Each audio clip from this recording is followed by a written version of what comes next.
Bonjour. Aujourd'hui, on va faire le point sur le déconfinement à Seignos, puisque je suis avec Pierre Pécastin. Alors, Bonjour. monsieur le maire, pas monsieur le maire.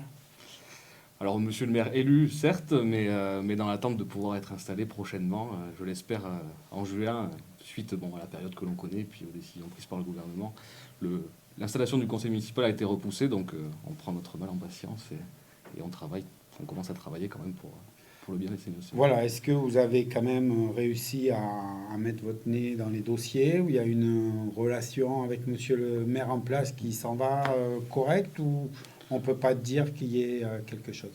La situation est pas évidente, mais je pense que c'est par ailleurs le cas dans toutes les communes où on a un maire sortant qui a été battu, mais qui doit poursuivre le temps que les nouveaux conseils municipaux puissent être installés. Alors à Seignos avec ses particularités, parce qu'on a quand même un recours sur l'élection. C'est ce que j'allais dire. De fait, je dois vous avouer que ça ne permet pas d'assainir, ou si ce n'est assainir, d'adoucir la situation. Donc évident, ça l'est pas toujours. Je ne peux pas dire qu'on ait une collaboration de la part de mon prédécesseur qui soit parfaite. Cependant, je travaille avec les services qui, eux, sont coopératifs, qui poursuivent bien entendu leur travail avec l'équipe en place qui a été prolongée quelques mois, mais qui me tiennent aussi informé des mesures qui sont prises, d'autant plus que j'aurai à les assumer par la suite. Donc c'est important. Je me Voilà, tiens parce informé que également. toutes les décisions prises aujourd'hui auront une répercussion au moment où vous prendrez vos fonctions. C'est un peu la particularité de la situation, oui. Il y a les mesures de gestion de crise dans l'immédiat, qui peuvent être prises aussi dans un fonctionnement normal, je pense. Je pense que tout agent, tout élu est suffisamment responsable pour pouvoir prendre ce type de décision.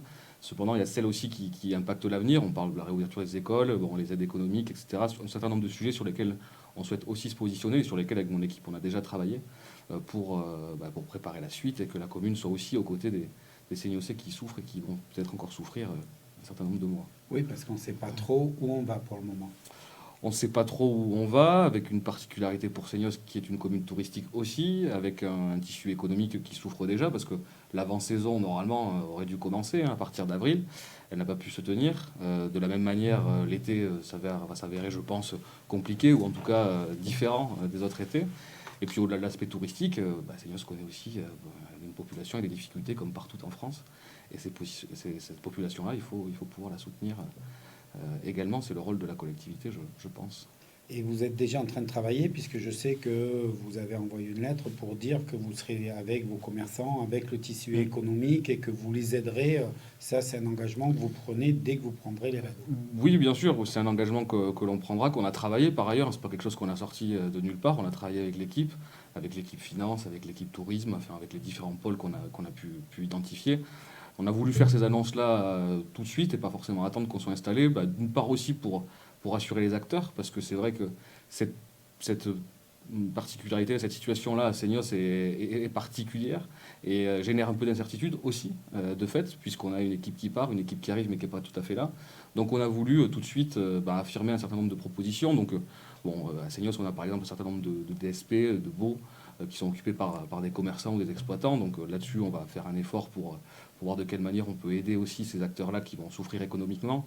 Différentes redevances qui sont perçues aussi par la commune, sur les terrasses par exemple, des choses comme ça. Donc là aussi, on pourra faire un effort. Et puis, il y a l'Office du tourisme aussi, qui est une association indépendante, certes, mais qui est en partie financée par la commune et dont certains élus sont membres du conseil d'administration, voire par son biais également. Alors, ces mesures demandent à être affinées, mais par quel biais, par le biais de l'Office du tourisme, quelles mesures on pourra mettre en place aussi pour soutenir les professionnels du tourisme. En parlant de l'Office du tourisme, Mm. c'est encore un des rares offices du tourisme qui ne fait pas partie Mm. de l'OTI, c'est-à-dire Oui. de l'intercommunalité. Mhm. Ça restera comme ça une fois que vous serez élu, ou vous envisagez de rejoindre l'OTI? À ce jour, la question mérite d'être posée. Je pense qu'avant d'y répondre, il faudra faire le point aussi avec ses membres actuels, hein, et avec le fonctionnement actuel. Aujourd'hui, moi, j'ai pas de comment dire, d'a priori sur la question. Je vois effectivement qu'on a un office du tourisme intercommunal avec un budget assez conséquent, certainement plus important que celui de Seignos, et qui fonctionne. Je vois également que l'office du tourisme de Seignos fonctionne et fonctionne bien avec son expertise, hein, puisqu'on est quand même une commune touristique depuis un certain nombre de temps. Et je sais que les salariés sont aussi attachés à cette structure-là. Donc, en premier lieu, je pense, d'une part, faisons en sorte que la saison se passe bien. Discutons avec les professionnels, avec les membres de l'Office du tourisme, pour, d'une part, résorber cette crise et faire en sorte que les acteurs économiques puissent en sortir. Et par la suite, on pourra avoir une discussion et une réflexion un peu plus prospective, à savoir si Seignos reste seul ou intègre l'Office du tourisme intercommunal. Question qui devra se poser aussi avec Hossegor, parce qu'on a des communes quand même particulièrement liées, voisines, et avec des intérêts touristiques aussi qui sont communs. Donc il faudra discuter avec tout le monde de ce point de vue-là. On parle de tourisme.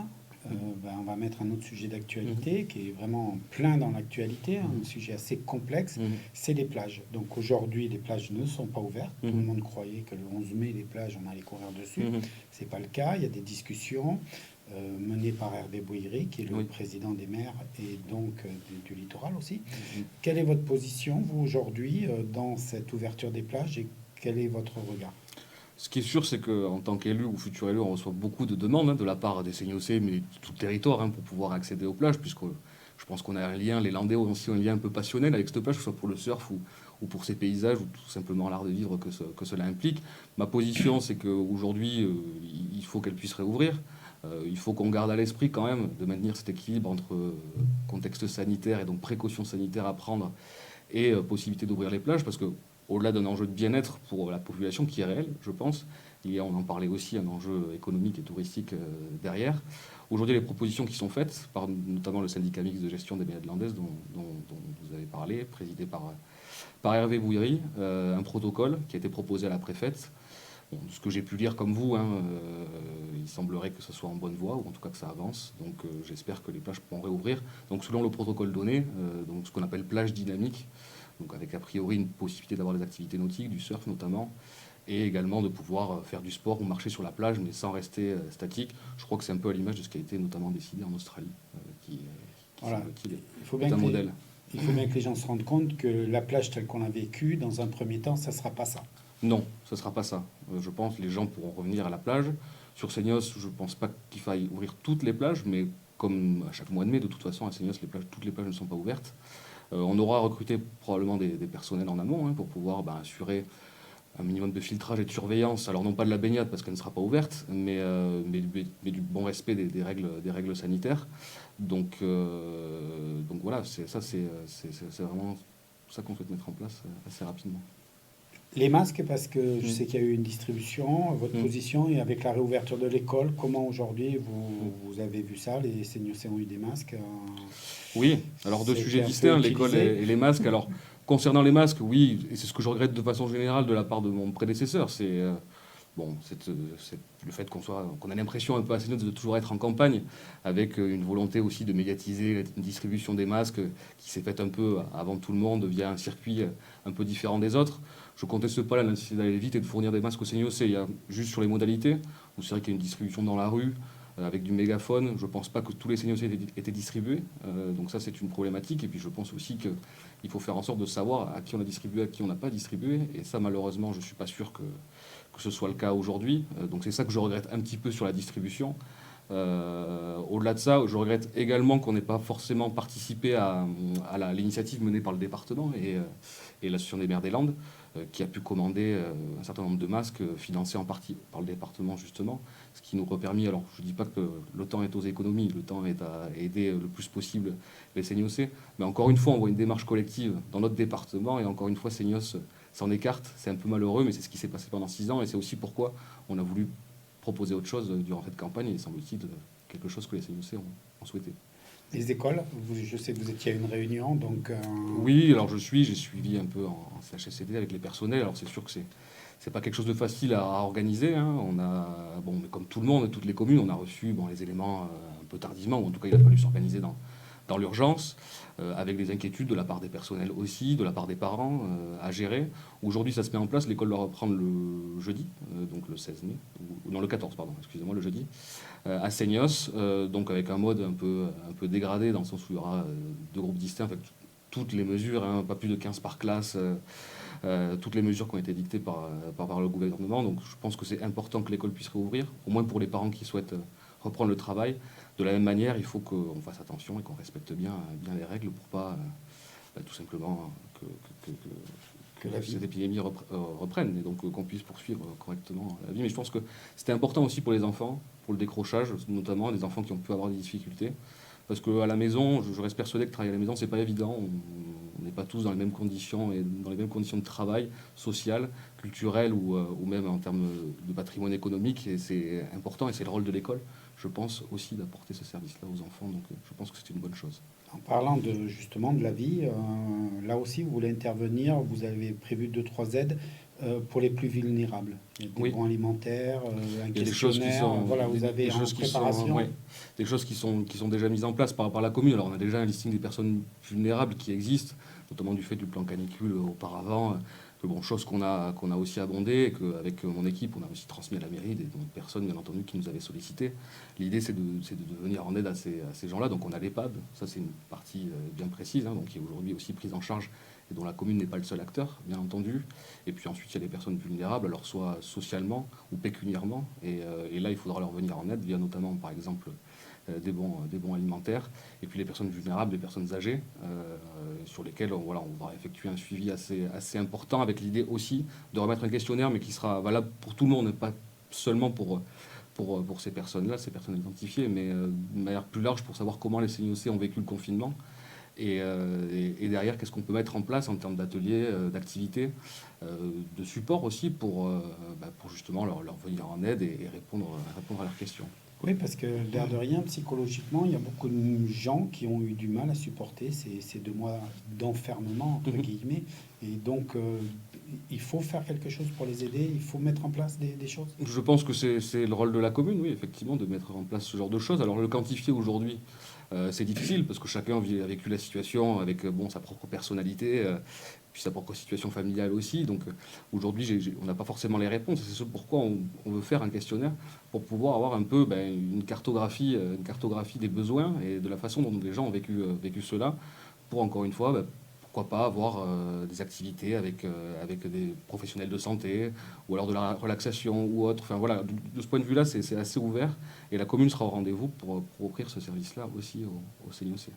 Dans les autres choses que vous voulez remettre, là, c'est la réouverture du marché. Pour vous, c'est indispensable, il faut y aller. Il faut y aller. Alors aujourd'hui, on a déjà un marché ouvert à Seignos, c'est celui du Bourg, qui est certes un peu plus discret, enfin qui est assez petit, mais bon, qui a été maintenu. Je pense que c'était une bonne chose. Enfin, de la même manière que les commerces alimentaires ont été maintenus durant le confinement. Bon, celui du Penon a bien entendu été interdit, ce qui était normal parce qu'on aurait pu avoir un afflux de population. Un afflux de population assez important sur site, et ce n'était pas l'objectif en période de confinement, je pense, d'avoir beaucoup de monde au même endroit. Pour l'avenir, et en tout cas pour les mois à venir, il faudra réfléchir, vraisemblablement restreindre à des commerces alimentaires. Je crois que ça peut être aussi une opportunité de faire monter en gamme, en qualité, le marché, avec pourquoi pas plus de produits locaux aussi, plus de production locale. Donc l'idée, oui, ça serait de le réouvrir, parce que c'est aussi le corollaire de l'activité touristique, etc. Le marché de Seignos, du Penon en l'occurrence, est aussi important pour ça, mais dans des mesures qui seront, dans des proportions qui seront bien entendu particulières au vu de l'épidémie. Alors la date, de toute façon, pour l'instant, il faut attendre qu'on soit installé, donc a priori c'est pas avant début juin, et ensuite au fur et à mesure des annonces du gouvernement, de déconfinement et de la possible, et je l'espère, reprise de l'activité économique et touristique, on verra de quelle manière on pourra le mettre en place assez rapidement. On a commencé par les élections, on va finir par les élections. Oui. Comme vous dites, quand est-ce que je vais être en place? Quand est-ce que je vais pouvoir être un maire actif? Vous avez des nouvelles? Vous dites a priori début juin? Alors ça, c'est ce que j'ai bien cru comprendre des annonces du gouvernement. Je crois que le conseil scientifique doit se réunir prochainement pour donner son avis. Une fois que son avis sera donné, je l'espère qu'il sera positif, le gouvernement prendra vraisemblablement la décision d'offrir la possibilité à ces conseils municipaux de s'installer. Et donc, pour moi, ça nous amène à fin mai, début juin. Donc, bon, le plus rapide sera le mieux, puisqu'avec mon équipe, on a bien entendu envie de prendre les rênes et de commencer à travailler. C'est ce pourquoi on s'est engagé dans cette campagne. Et voilà, c'est pourquoi on est là. Donc, on a envie, ça nous tarde. Voilà. Après, bon, il y a cette situation particulière aujourd'hui. On le sait, ce recours qui n'est pas suspensif. Beaucoup de CNOC me le demandent, mais il n'est pas suspensif. Donc, le conseil municipal sera bien installé. Recours par ailleurs sur lequel on est confiant aussi. On se défend, on est là, et jusqu'au bout, on sera là pour prendre les rênes. Les CNOC ne s'inquiètent pas là-dessus. Merci d'avoir pris le temps de venir nous voir, de nous faire un point sur cette situation un peu particulière. Un peu particulière, c'est vrai. Et puis, je vous dis à bientôt. On vous recevra quand vous serez maire, pour de vrai, si on peut utiliser cette expression. Plaisir. Oui. Mais je serai là au rendez-vous, il n'y a pas de souci. Voilà, c'était Pierre Pécastin, futur maire de Seignos. À très bientôt.